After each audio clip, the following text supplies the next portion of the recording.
I'm Ashley Briggs, and today we have Lorna Miser with us. She's a knitting designer and book author, and she's going to show us how to make this tote bag. She's going to show us how to assemble it, put a lining into it, and also make these really cute handles. That's right. All right, so tell us a little bit about this, and then I want to show your book. Oh, well, thank you.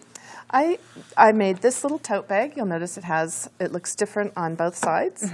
Okay. And I used a lining technique that doesn't require a sewing machine. Okay. It's fused on, just a little bit of hand sewing here and there, and the handles are something fun straight from the hardware store. Okay, perfect. Very resourceful.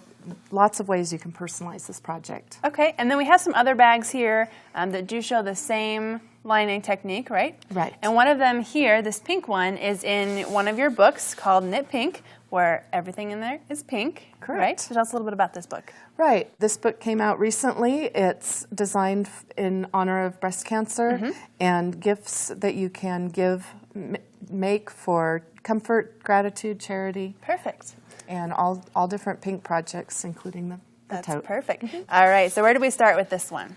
Well, I'm going to show you this technique first of all, just an overview a little bit. This project is a wool cotton yarn. Okay. So it doesn't felt. It's not a feltable, and by felting I mean you don't shrink it down in order for it to become a firm fabric.